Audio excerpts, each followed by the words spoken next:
Hello, everyone. I am Melissa Forziat. I'm a keynote speaker and the host of this Daisy Jones and the Six Rewatch podcast. Now, when I speak, my topic is something that I call Take the Doughnut, which is another way to say Carpe Diem. And it's all about going after the things that you want in life.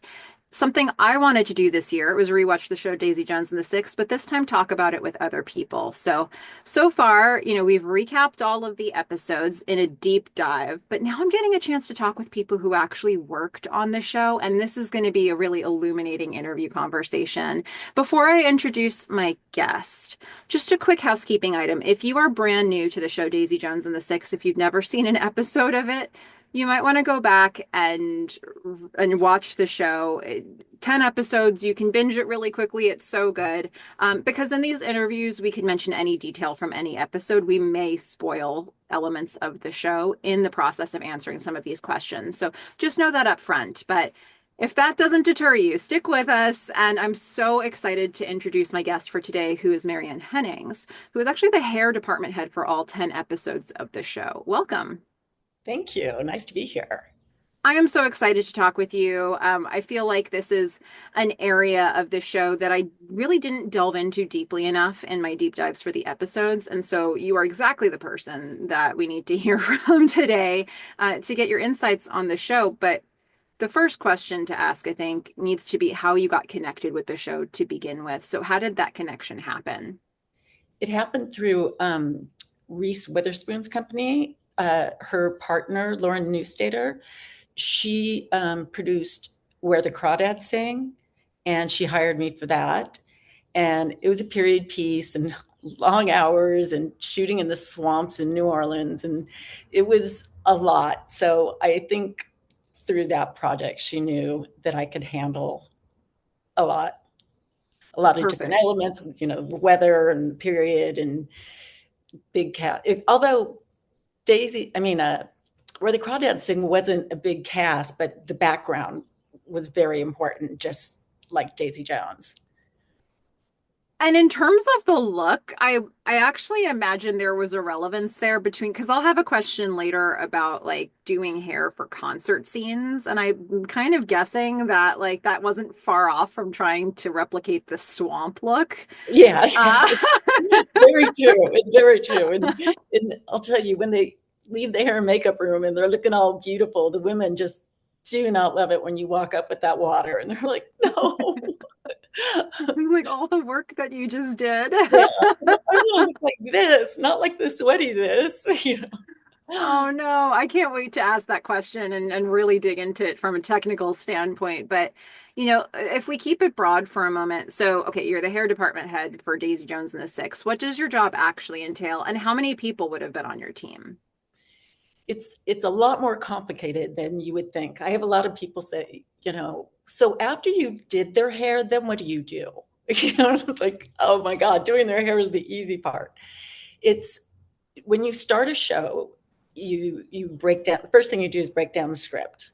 And you being a period piece and not shooting in continuity is a lot of organization.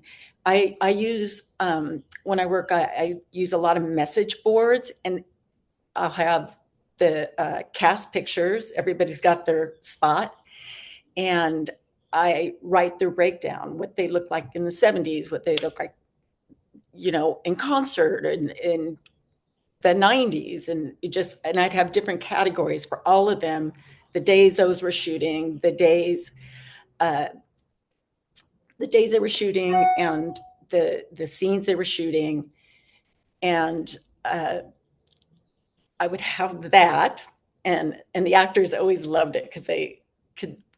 It it took almost 2 years to make the show because of COVID and other things, and they love to see how they've aged since the show started. Every time I hang a new picture next to their old one, they're like, "Oh my God, the difference." Um, but so that helps. I have the most important thing is getting a good crew with you. I had two main people that were very strong hairdressers and very fast, which was very important to me. And then daily, we had to hire. Some days we would have 30 hairdressers. one for concert scenes. And then there'd be days where one character's overdosing in a shower and you only need three people, but there's always, on a set, there's not 1 minute that isn't accounted for. So if I am not needed on set, I'm back working on wigs or the rewrites for the show every time they rewrite something, or doing a hair test, because as this process goes, everything we do needs to be okayed. So in the beginning, I love to meet with the cast. Say it was Daisy's character, or Riley's character, Daisy. I'd meet with her. I'd talk about my thoughts. She'd tell me her thoughts. And there's so many things to think about when you're creating this character. And for me, it's, you have to get in their head and how does she feel about this character? And it sounds a bit exaggerated, but you have to get into the way her character is feeling. It's not our personalities. If she's struggling, if she's having depression, if she's happy, whatever it is that's going on in that particular scene, what would she do that day?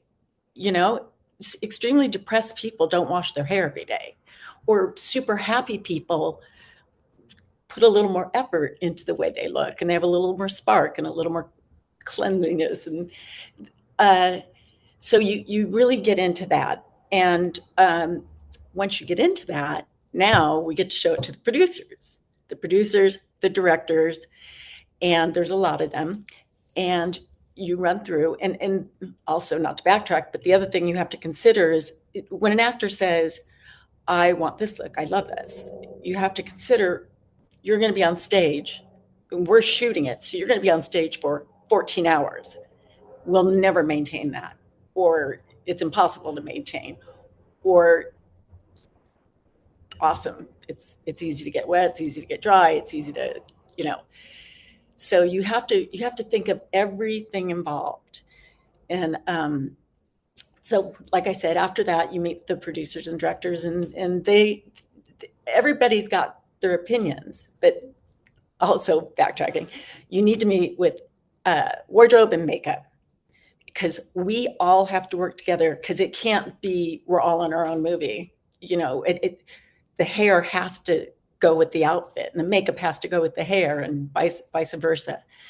So there's a lot of meetings going on, and I may come up with something that Riley truly loved, and then I see the wardrobe, and I'm, that's not going to work for this scene, or the directors feel it's not classic enough, or it doesn't scream 70s. So it's a lot of prep. It's a lot of communication. It's a lot of organization. But when you come up with it, and like I said, if you're organized enough, that day comes and you're ready. There's so many things that come at you the day of shooting. I always get a little knot in my stomach, like, today's the flashback, and I did that wig, right? Yeah, of course I did. But there's so many things, and you don't want to be the one that camera's waiting on. So it's a lot. I mean, but This is so good. I've long wondered. I've been wanting to ask what goes into this role, and you gave such a great description of it. Let's talk a little bit more about the prep, because you mentioned that you've been talking about that, but in terms of the time period, you think about, 60s, 70s, and then I know we have interviews, we can talk about that later, but the 60s and 70s is where we spend most of the action here. And, what kind of research did you do for that period? Well, I did different research for different characters. I first, when I read the script, I just kind of pictured in my head, what do I think they look like? And to me, reading Billy, what's his name? Sam. and no, not Sam. No, his character for me was Jim Morrison, and I found some really great pictures, and I wanted that to be the Jim Morrison. I wanted to be more of his when he's more famous. So to show the definition for him, I started just flat and just like a, you know, Midwest boy, and then just got a little fancier with the curls and making it a little bigger as time went on. And but Ally McGraw for Camilla's character, Cammy Marone, Camilla was her uh, character. Uh, I wanted just something soft and pretty, and somebody that just you just look at her and she looks sweet, and that I wanted that uh, difference between Daisy and Daisy. Of course, I took off a Stevie Nicks and gave my little spin to it, and the reason I chose those two characters are my favorite because I wanted people to fight for both of them.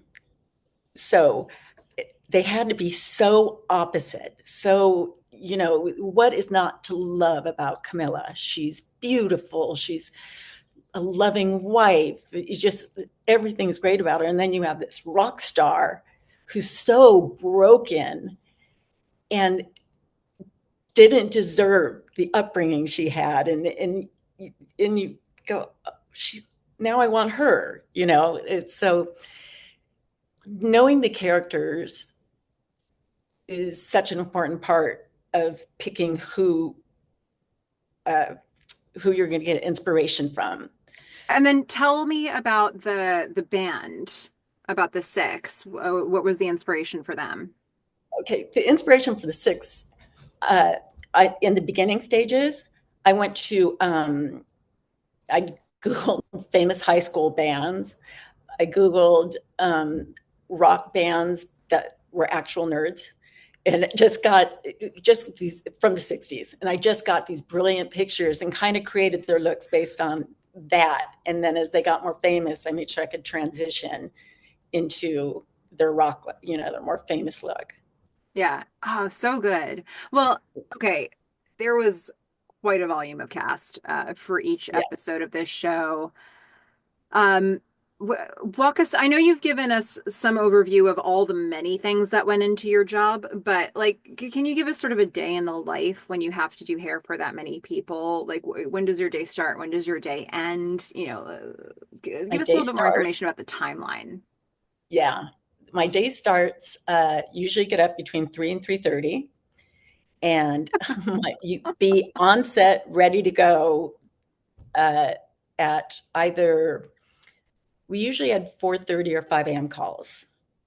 So it sounds like a lot, but it doesn't matter what time it is when the only thing you're doing is this job. You know what I mean? It's like you don't get, you just get on a different schedule. You're used to it. But get there, and all the actors have to be ready, camera ready before the crew.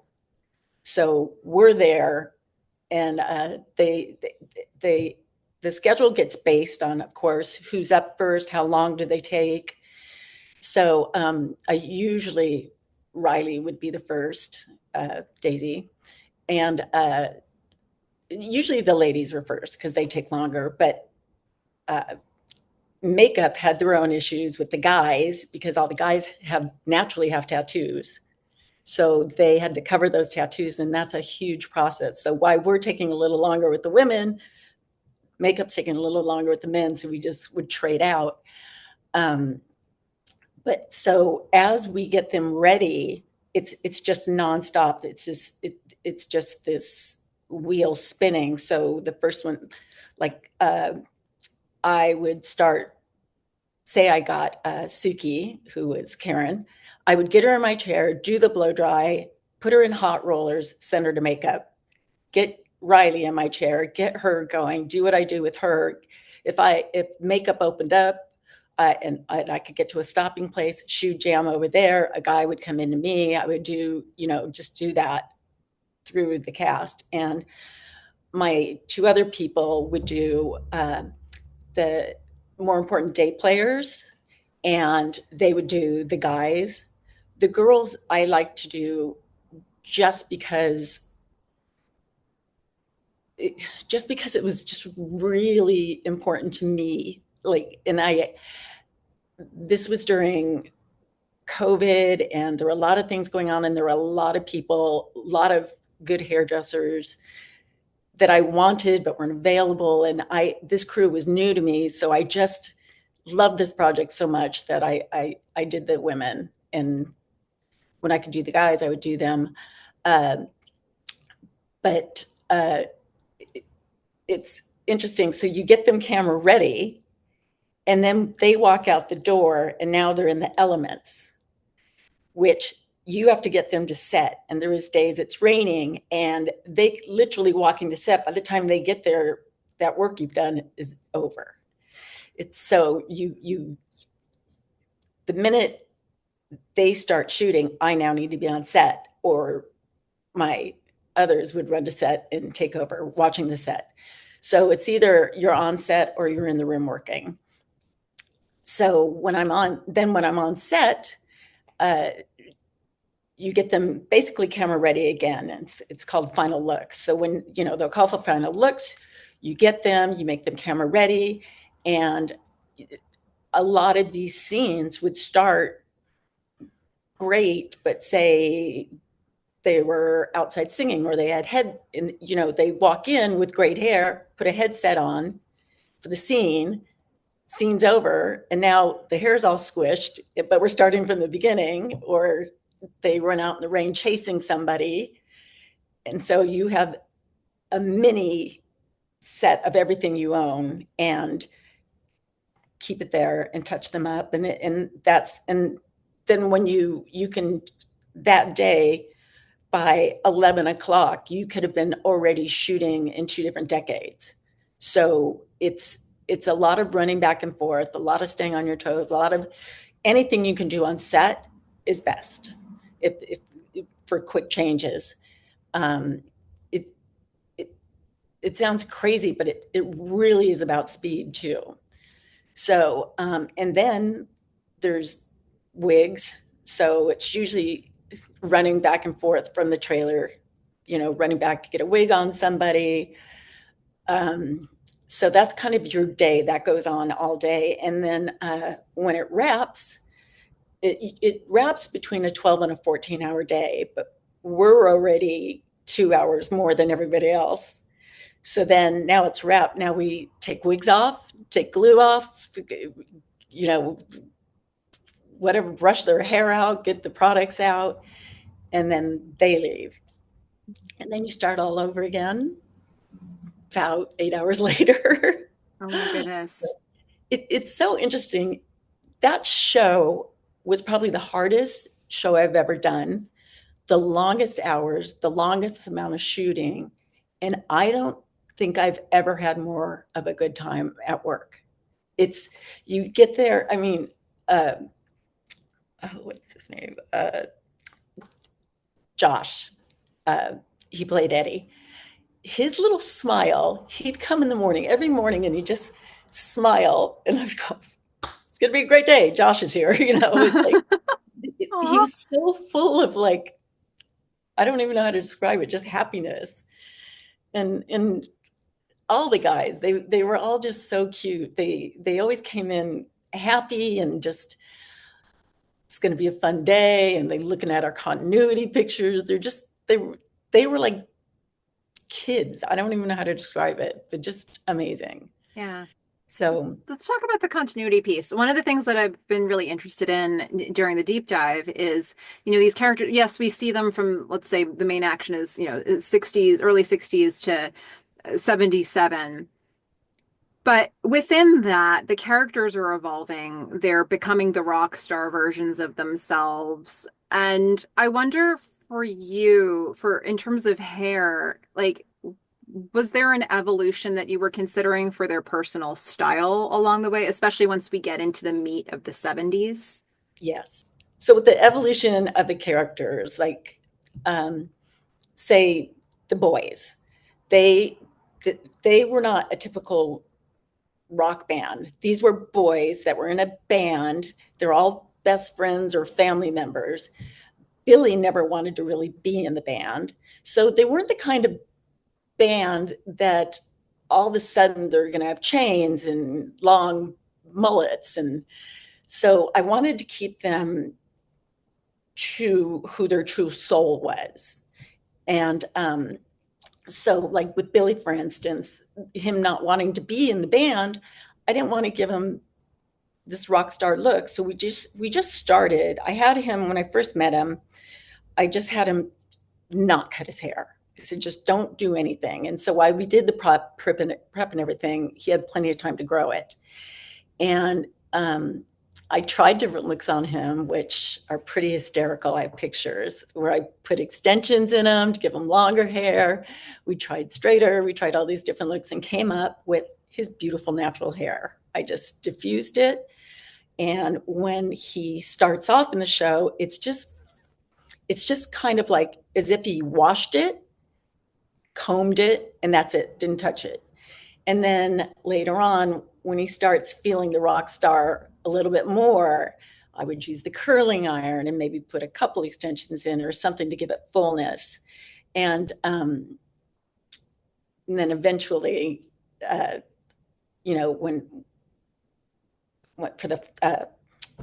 for the interviews, I went for a completely different look because that would be 20 years later. Mm-hmm. But yeah, those interviews. What was your approach to aging everybody up? okay, that was the other thing that was big conversations with the producers and the cast, because if you look around, I mean, it's so different now. Like our mothers looked old.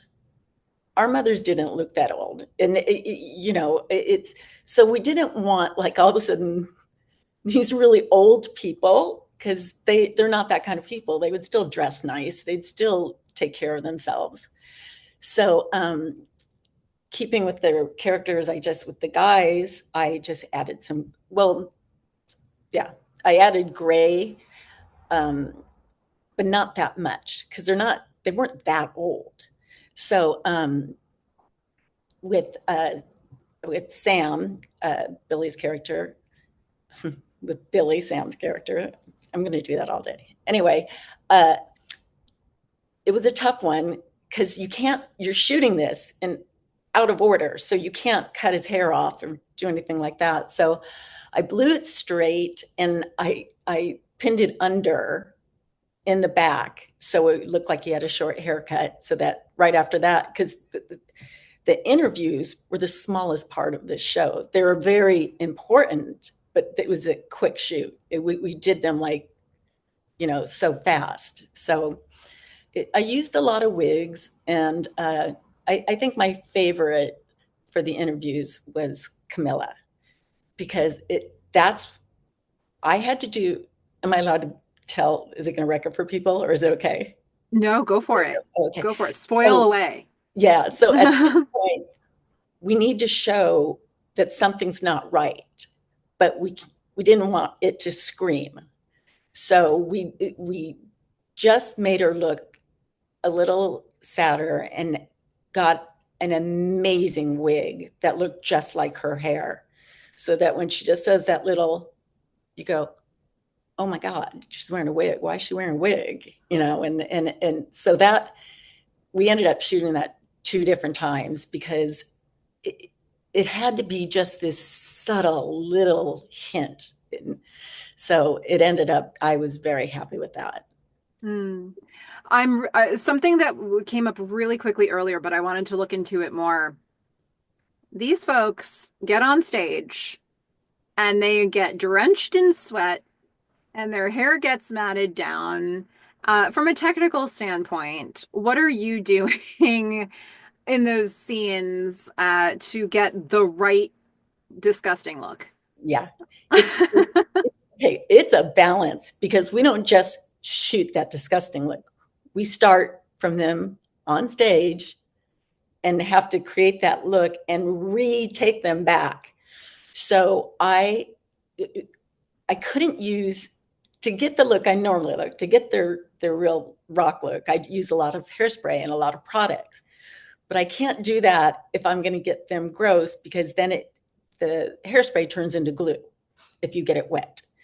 So I found I would have to send them out there with no products and shoot. And then as the scene's going on, I'd go out there with either Avion or a mixture of a little hair oil with water and just spray where they'd be sweating. And then by the end, they're drenched. And so I did that for everybody. It was a little harder on the women because they have more hair. I mean, the men, I still had to start over from beginning. So there wasn't really that much difference, but the women with the rollers and all that, I just would sit on stage. They were literally performing right next to me. And I just sit on stage with my hair dryer, my irons, my curlers, everything plugged in.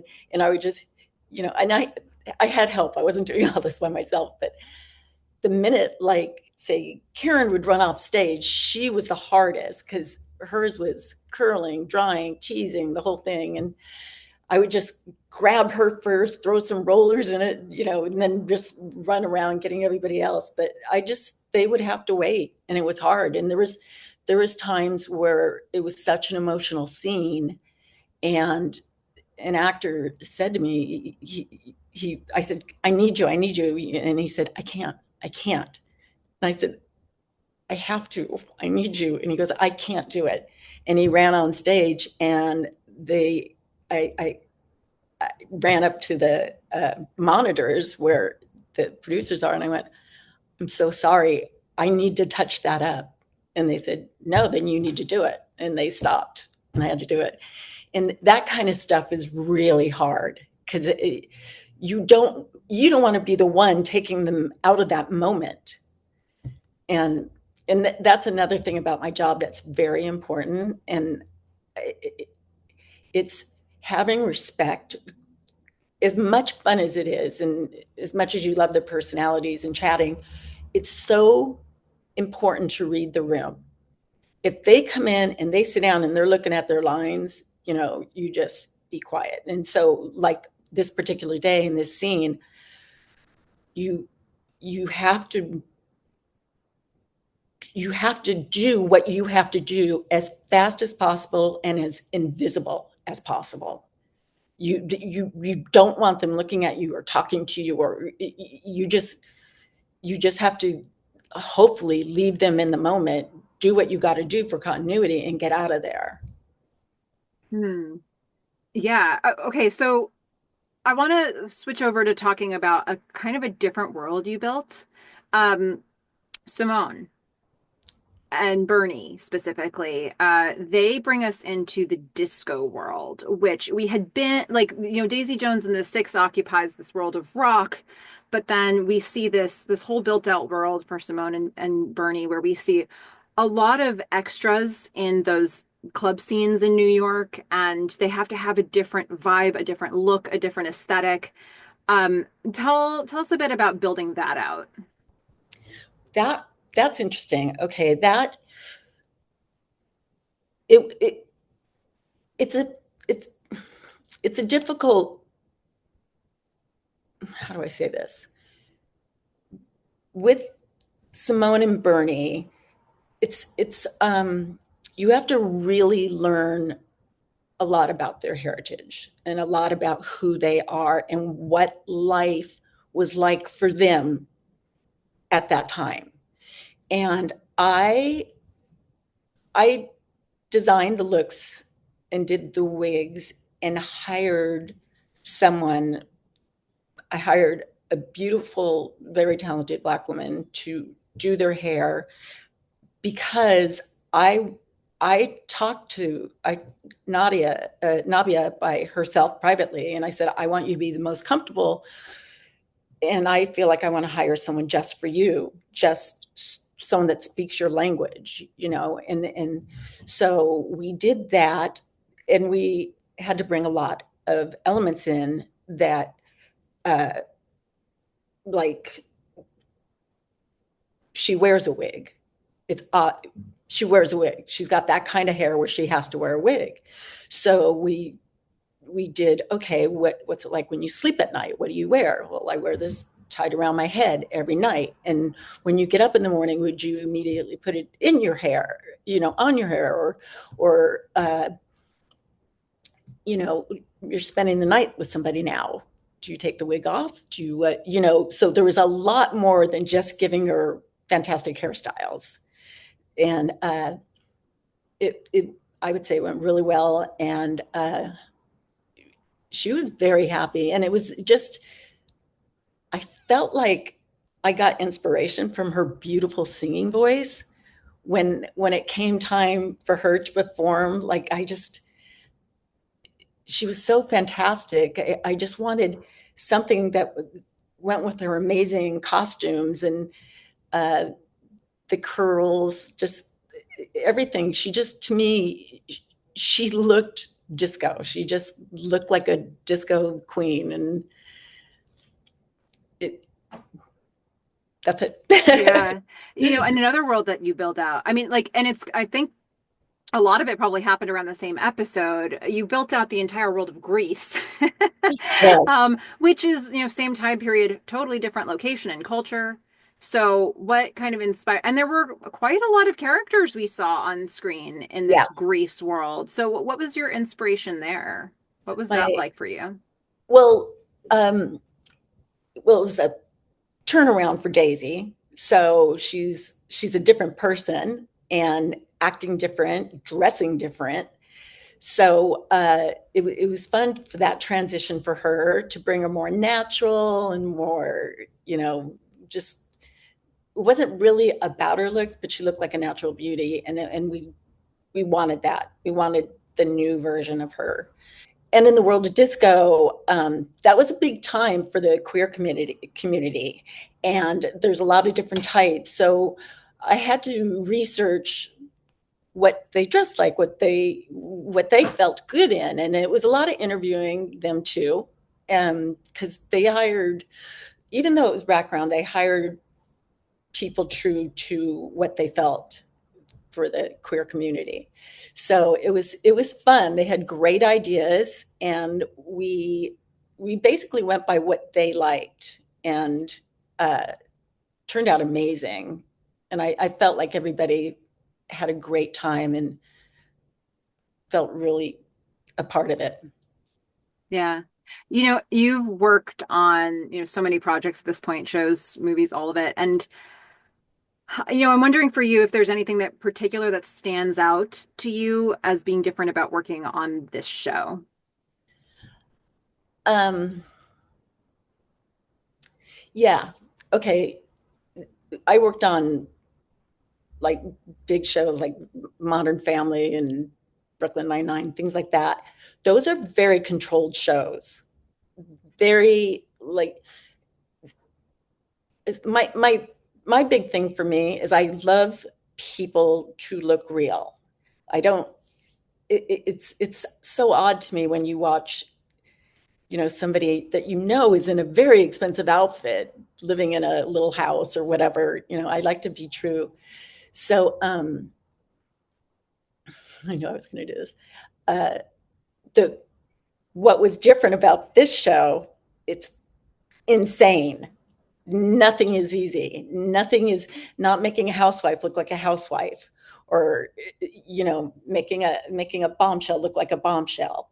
This was insanity. It was taking these kids, these boys, teenagers, and making them into rock stars. It was their parents, looking like their parents in the 60s. And uh, the background, the background was insane. We were filling stadiums with people, and those people had to all look from the 60s and 70s.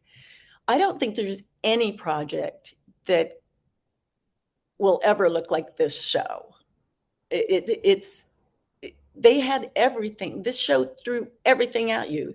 Quick changes, wigs, continuity for different eras, and